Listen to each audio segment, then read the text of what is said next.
8 مرشحين لرئاسة مصر لحد دلوقتي، منهم اللي أعلن رسمي، ومنهم اللي بيجس نبض الناس، ومنهم اللي عايز يصالح الإخوان، وواحد تاني مش عاجبه أي حاجة.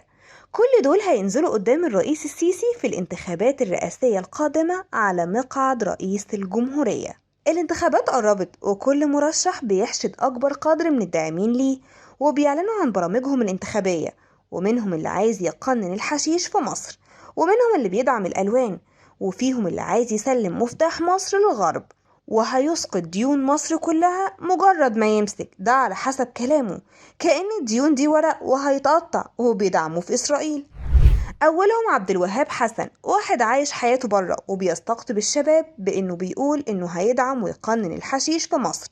هو شكله كان شارب وتقل شوية في الشرب، قال يطلع يعلن بنفسه عن ترشحه لرئاسة الجمهورية. وده واحد زي ما انتوا شايفين ما عندوش أي حاجة غير الكلام، ولا حتى بيعرف يتكلم. تاني واحد عبد السند يمامة، رئيس حزب الوفد، اللي أعلن ترشحه من أسبوعين، وقال إنه هينزل قدام الرئيس السيسي بس من باب التغيير واختلاف المرشحين قدام الشعب، وبرنامجه على حسب كلامه هو الإصلاح الاقتصادي العاجل لخروج مصر من كبوتها والنهوض بمستوى معيشة المواطن. تالت واحدة هي جميلة إسماعيل، رئيسة حزب الدستور المعارض، اللي دايما مش بتسيب مناسبة غير وإنها تهاجم الدولة بسبب وبدون سبب. وعلى الرغم من دعمها لأحمد طنطاوي بطريقة غير مباشرة، إلا إن القريبين منها قالوا إنها هتحسم ترشحها قريب جدا، ومتفائلة إنها تكون أول سيدة تفوز برئاسة الجمهورية.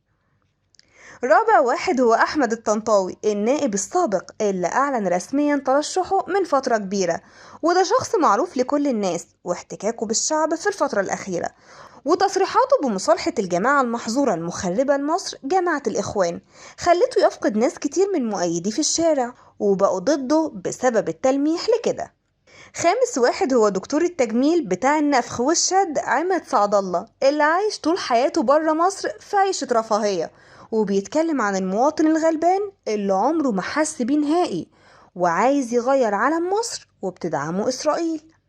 سادس واحد هو جمال مبارك، ابن الرئيس الراحل محمد حسني مبارك الغني عن التعريف، اللي بسببه نزل الشعب المصري في الشوارع وقال يسقط حسني مبارك، وده مش هنتكلم عليه لأنه عايش وسط الناس وعارفينه. سابع واحد هو عمرو موسى، الأمين السابق لجامعة الدول العربية، المعروف بحكمته السياسية رغم كبر سنه، إلا إن ده ما منعوش يقول إنه ممكن يخوض الانتخابات الرئاسية القادمة. تامن واحد والأخير معانا هو حمدين صباحي، الغني عن التعريف، اللي دايما بيجي متأخر ومواقفه مهزوزة مش ثابتة، ودايما مثير للجدل بتصريحاته الوسطية، يعني مش محدد هو مع ولا ضد، ساعات بيوافق وساعات رافض وبيهاجم. وده طبعا استحالة ينفع رئيس لبلد كبيرة زي مصر اللي محتاجة قائد حقيقي زي الرئيس عبد الفتاح السيسي.